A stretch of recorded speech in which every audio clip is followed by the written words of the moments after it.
20 अगस्त 2025 तब तक के स्किल बेस्ड ऑनलाइन गेम्स के इतिहास का सबसे काला दिन। लोकसभा में इस बिल को 20 अगस्त को पास किया जाता है और इसके अगले ही दिन यानी 21 अगस्त 2025 को 5:23 शाम को पीआईबी के द्वारा एक प्रेस रिलीज किया जाता है जिसमें क्लियर मेंशन होता है fantasy sports band. Online gaming bill. Online gaming bill. Now let's get you some breaking news that we are getting at this point. Government begins framing rules. Online gaming कंपनियों और इनको promote करने वाले ये कोई छोटा मोटा बिल नहीं, ये है रियल मनी। अब इस प्रेस रिलीज में और भी गेम्स पे बैन थे जैसे poker, rummy, bettings, gambling and lotteries. ये बैन ऑनलाइन गेमिंग बिल 2025 के तहत लाया गया जिसमें ऑनलाइन मनी गेमिंग को पूरी तरह से बैन कर दिया गया। अब इस बैन को पूरी तरह समझने के लिए आपको 4 साल पीछे लेकर के चलता हूं। 30 जुलाई 2021 ऑनरेबल सुप्रीम कोर्ट का ऑर्डर आता है कि ड्रीम 11 यानी कि फैंटेसी स्पोर्ट्स एक गेम ऑफ स्किल है जिसमें ड्रीम 11 के खेल को जुआ या सट्टा नहीं बल्कि स्किल बेस्ड माना गया। हालांकि इंडिया में कई स्टेट में ड्रीम 11 को लेकर के कानूनी उलझने भी थी।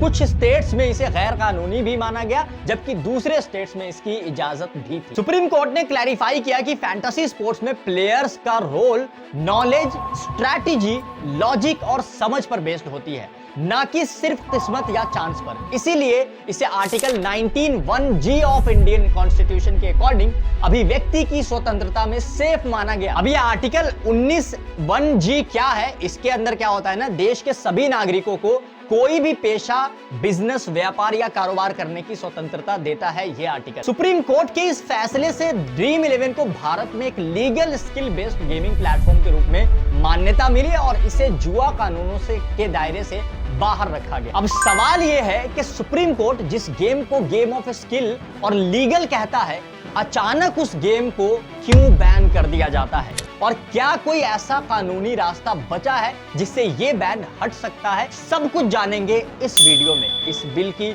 शुरुआत से लेके अब तक की कहानी, क्योंकि ये सिर्फ एक कंपनी या ऐप का मामला नहीं बल्कि ये कहानी है भारतीय युवाओं की उम्मीदों और सरकार की नीतियों के टकराव की। सरकार ने इस कानून को लाने का कारण भी दिया। कारण ये है कि ऑनलाइन मनी गेमिंग से ब्लैक मनी, जुआ, मेंटल इलनेस और फाइनेंशियल लॉस जैसी चीजों को कंट्रोल करना। सरकार ने कहा कि इसका मकसद नागरिकों को सेफ रखना और हेल्दी खेल संस्कृति में बढ़ावा देना है। इस बीच स्किल बेस्ड गेमिंग और ई स्पोर्ट्स को बढ़ावा देने का प्लान भी तैयार है। अब ये टर्म स्किल बेस्ड याद रखिएगा क्योंकि इसी से पता चलेगा कि ड्रीम 11 ने कोर्ट में अपील क्यों नहीं की। आगे मैं इसके बारे में बताऊंगा। ये बैन लगाया क्यों गया उसे शॉर्ट में मैं आपको समझाता हूं। यहां ना क्लियरली 2 कारण सामने आते हैं। पहला कारण सोशल और फाइनेंशियल है। सरकार को लगता है कि फैंटेसी गेमिंग का असर युवाओं पर नकारात्मक हो रहा है। रिपोर्ट्स बताती है कि लाखों यूथ डेली 100-500 रुपए लगा करके खेलने लगे थे और उनमें से 85% लोग लगातार पैसे हार रहे थे। National council of applied economics research के डेटा के अकॉर्डिंग साल 2023 में फैंटेसी स्पोर्ट्स मार्केट 34,000 करोड़ रुपए का हो चुका था, लेकिन इसमें 70% पैसा सिर्फ 10% यूजर जीत पाते थे, बाकी लोग लगातार हार रहे थे। इसका मतलब यह हुआ कि ये एक तरह का गैम्बलिंग एनवायरनमेंट बन गया था। दूसरा कारण यह हो सकता है political and revenue. Indian government ने 2023 में ऑनलाइन गेमिंग पर 28% जीएसटी लगा दिया था, जिस पर हमने तब भी वीडियो बनाया था। अगर आपको देखना और समझना हो तो आई बटन पे लिंक लगा दूंगा या फिर डिस्क्रिप्शन में भी इसका लिंक मैं दे दूंगा।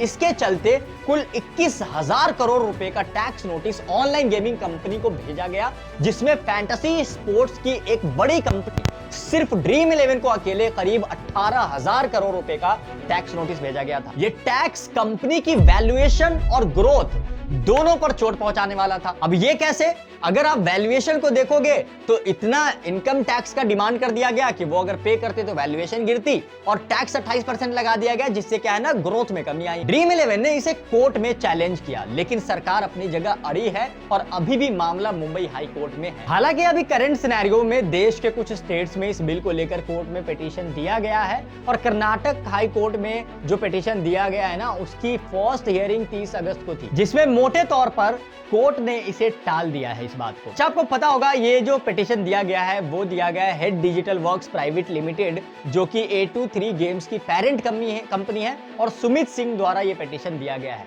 जिनके जो वकील है वो है प्रदीप नायक। अगर आप इनको देखो तो ये कीस्टोन पार्टनर्स लॉ फर्म की कंपनी में पार्टनर भी हैं, जो 3 लोकेशंस में चलती है, बेसिकली बैंगलोर और मुंबई वगैरह में इनका लॉ फर्म है। अब आप ये सोच रहे होंगे कि मैं ये वकील के बारे में आपको क्यों बता रहा हूँ। तो देखिए, वकील को कानून का मल्लाह कहा जाता है, जो मुवक्किल को मुकदमे की लहरों से पार लगाता है। वकील को तर्क का शायर भी कहा जाता है, जो अपने शब्दों से जज को मनाने पर मजबूर कर देता है। तो इस केस के वकील के बारे में भी जानकर आप अपना ओपिनियन बिल्ड कर सकते हैं कि आगे क्या हो सकता है। एडवोकेट प्रदीप नायक को, जो इस केस को फैंटेसी एप्स की तरफ से लड़ रहे हैं, बेंचमार्क लिटिगेशन ने 2019 और 2020 दोनों सालों में डिस्प्यूट रिजोल्यूशन स्टार के लिए नामित किया था। जो विवादित केस होते हैं ना, तो विवादित केस को सॉल्व करने में उनका एक्सीलेंस और स्किल बहुत बढ़िया है। हालांकि ये बहुत ही टॉप और हाई प्रोफाइल के वकील भी नहीं है, जिनका जो ट्रैक हो वो बहुत ज्यादा अच्छा हो, जैसे कपिल सिब्बल हो या फिर हरीश साल्वे जैसे एडवोकेट्स का होता है। हरीश साल्वे जो इसी तरीके के केस, वोडाफोन टैक्स केस के वकील थे। अब आप इन बातों से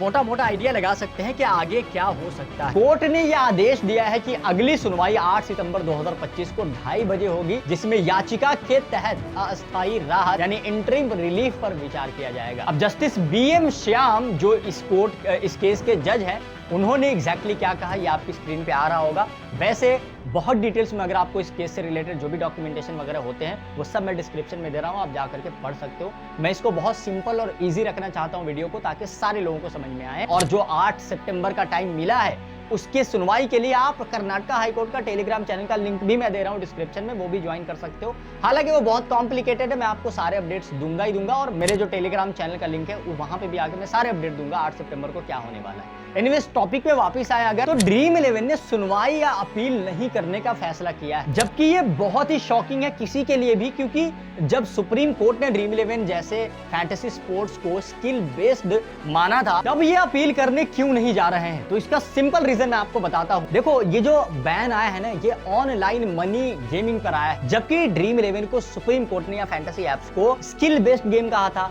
तो अब स्किल बेस्ड गेम हो या वीडियो गेम्स हो, अगर उसमें ऑनलाइन मनी यानी पैसा, रियल मनी इन्वॉल्व है, तो वो कंप्लीट बैन हो जाएगा। तो सरकार ने ये जो बिल लाया है, ये बहुत सोच समझकर इसका नाम जो रखा है वो इसीलिए रखा है कि उसके अंदर में वो कवर हो जा रहा है। तो ये जो तर्क देना ही कोर्ट के अंदर वैसे ही खारिज हो जाएगा कि अगर आप ये कहोगे कि स्किल बेस्ड गेम था और तब आप इसको बैन कर रहे हो, तो ये स्किल बेस्ड होने के बाद भी अगर आप उसमें रियल मनी इन्वॉल्व कर रहे हो, इसीलिए अभी आप देखेंगे तो सारी एप्स ना इफेक्टिवली चल रही है जिसमें फ्री का कॉन्टेस्ट है। तो ये रूल के अकॉर्डिंग ना फ्री का कॉन्टेस्ट चल सकता है, ठीक है, क्योंकि अभी तक तो सुप्रीम कोर्ट का यही कोर्ट है। ये जो फैंटेसी एप्स है ये स्किल बेस्ड गेम की कैटेगरी में आते हैं, तो इसीलिए ड्रीम 11 में भी पिटीशन के लिए नहीं गया हो, और उसके बहुत सारे कॉन्सिक्वेंसेस और बहुत सारे रीजंस हैं जो मैं यहाँ बताऊंगा तो वीडियो बहुत लंबी हो जाएगी, और उस पे आना मेरा मकसद भी नहीं था, इस वीडियो का टॉपिक भी वो नहीं है। एनीवेज, अब हमने अभी तक ये देखा कि ये बैन क्यों लगा, ड्रीम 11 क्यों नहीं जा रहा है, कोर्ट में अब तक क्या हुआ, नेक्स्ट कोर्ट में क्या होने वाला है। लेकिन अब मेन चीज पे आते हैं।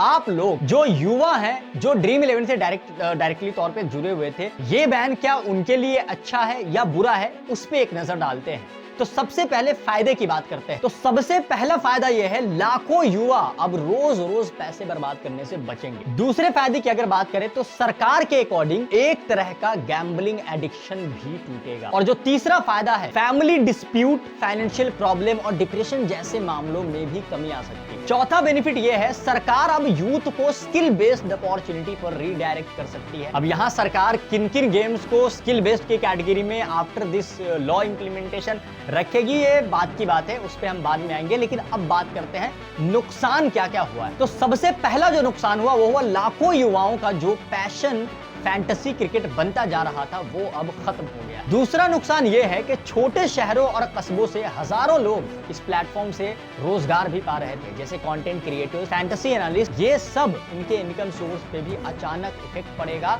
जो कहीं ना कहीं अनएम्प्लॉयमेंट के रेट को और बढ़ाएगा। तीसरा और मेरी नजर में सबसे बड़ा नुकसान जो हुआ है इस बिल के आने के बाद as a stock market and business analyst, वो हुआ है स्पोर्ट्स इकोसिस्टम पर इसका सबसे बड़ा असर पड़ेगा।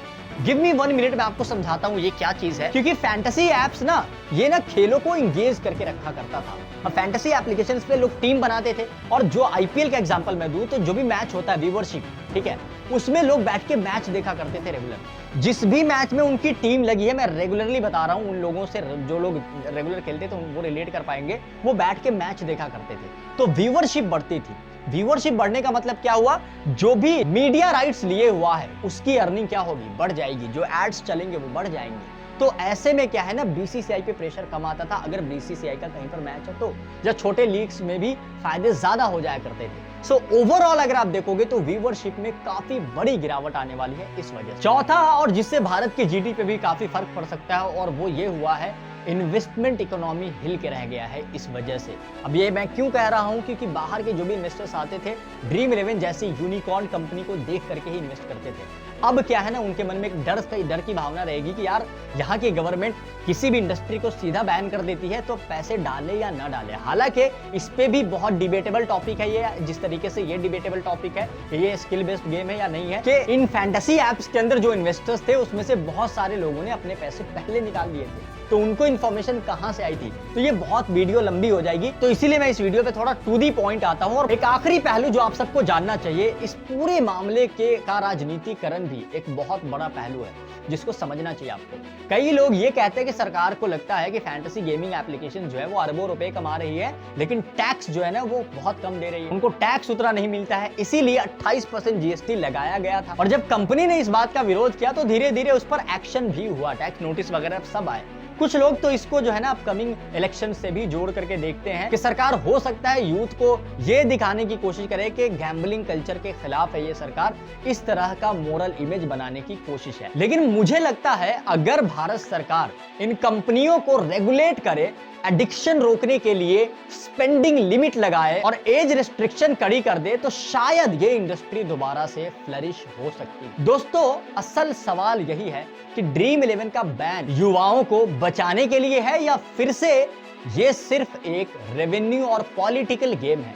क्योंकि सच्चाई ये भी है कि जब कोई इंडस्ट्री भारत में पनपने लगती है और करोड़ों यूथ को जोड़ लेती है, तब उस पर या तो कंट्रोल कर लिया जाता है या फिर उसे दबा दिया जाता है। जैसे एक समय था जब वॉलेट एप्लीकेशंस के साथ यही हुआ था। अंत में ये फैसला आप पर छोड़ता हूं कि क्या ये बैन भारत के भविष्य के लिए सही है, या ये सिर्फ एक और एग्जांपल है कि कैसे पॉलिटिक्स और पॉलिसी इंडिया में यूथ की एस्पिरेशंस को रोक देती है। बाकी जो भी इंपॉर्टेंट डॉक्यूमेंट्स है या फिर लिंक्स है टेलीग्राम वगैरह के, सारे डिस्क्रिप्शन में मिल जाएंगे। एक आखिरी सवाल जो मैं आप सबके जहन में उतार करके जाना चाहूंगा कि अब ड्रीम 11 जैसी बड़ी कंपनियां आगे क्या कर सकती है जिससे आप लोग जो अब तक ड्रीम 11 से जुड़ करके थे उनका फायदा हो सके। इस पर मेरी अगली वीडियो आएगी, इंतजार जरूर करना। और इस मामले से जुड़े पल पल की खबर के लिए मेरी टेलीग्राम पे ज्वाइन रहना, और यूट्यूब पे मैं तभी आऊंगा आप सबके लिए वीडियोस लेकर के जब एक बहुत इंपॉर्टेंट अपडेट आएगा। क्योंकि मैं अभी तक वेट इसीलिए कर रहा था कि कोर्ट की हेयरिंग में क्या आता है, उसके बाद मैं आपको फाइनल चीजें दूं। तो YouTube पे मेरी अगली वीडियो 8 सितंबर के शायद बाद ही आए, उससे पहले कुछ अगर अपडेट्स वगैरह आएगा तो मैं आपको लिए तैयार रहता हूं। टेलीग्राम से आप जुड़े रहना, टेलीग्राम का लिंक डिस्क्रिप्शन पिन कमेंट में है। और आप सबको एक और बात बताता चलूं, मैं खुद ही एक बहुत ही बेहतरीन एप्लीकेशन बना रहा हूं जो बहुत जल्द आप सबके सामने लेकर के आऊंगा, जिससे डायरेक्टली आप सबका बेनिफिट होने वाला है। तो उसके लिए भी स्टे ट्यून्ड, टेलीग्राम से, इंस्टाग्राम से, हर जगह से कनेक्टेड रहिए। फिलहाल इस वीडियो में इतना ही। आपका दोस्त और होस्ट लॉजिकल साइनिंग ऑफ।